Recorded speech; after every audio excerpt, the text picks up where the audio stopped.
the Polaroid that captures your soul. The camera was waiting for me on the attic floor, its lens glinting like an unblinking eye in the dim light. I hadn't been up here in years, not since Grandma died and left me the house, but the Polaroid SX70 sat alone amidst the dust and cobwebs, as if it had been placed there just for me. My fingers trembled as I picked it up, the weight of it unnaturally heavy. And when the first photo slid out, blank but warm to the touch, I swore I heard a whisper from the shadows.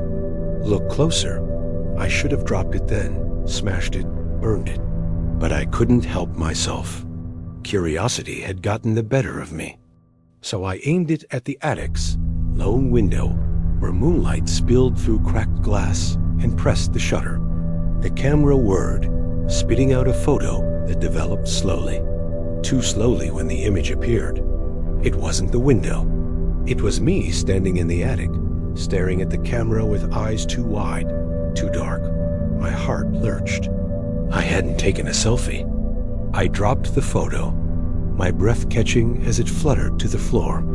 The attic felt colder now, the air thicker, like something was pressing against my chest.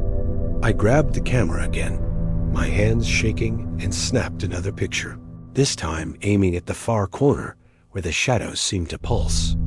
The photo emerged, and there I was again, closer to the camera, my face pale, my mouth slightly open, as if whispering something.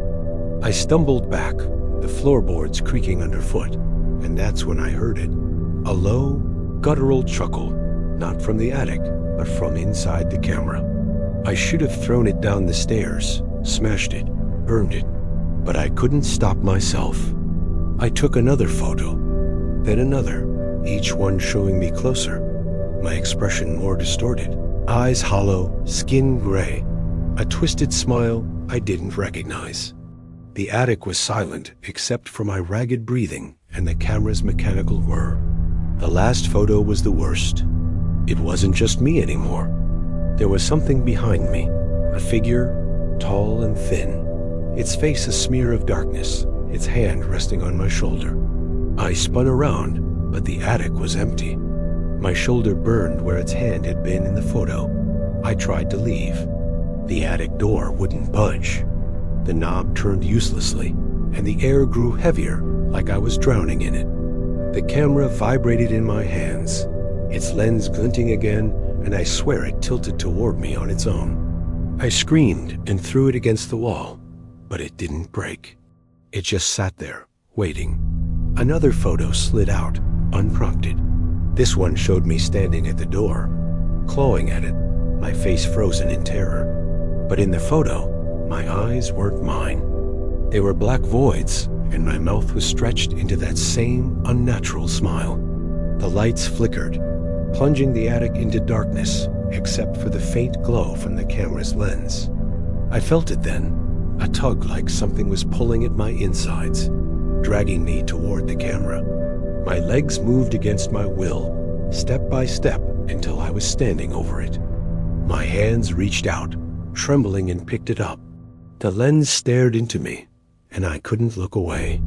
It was like falling into a pit, endless and cold, and I heard that whisper again. "You're mine now." I don't know how long I stood there, but when I came to, I was holding another photo. It was blank, except for a faint outline of my face, fading at the edges. I felt weaker, like part of me was gone. The attic door was open now, but I didn't run. I couldn't. The camera was still in my hands, and deep down, I knew it wasn't done with me. The next morning, I found another photo on the attic floor. It wasn't me this time. It was my neighbor Sarah, standing in her kitchen, unaware of the camera. She came over later that day, asking if I'd seen anything strange. I didn't tell her about the Polaroid. I didn't tell her I'd taken it outside, aimed it at her house, and pressed the shutter. I didn't tell her about the photo that developed showing her with those same black eyes, that same twisted smile. And tonight the camera's in my room. It's on the nightstand, lens pointed at me. I can't throw it away. I can't stop taking pictures.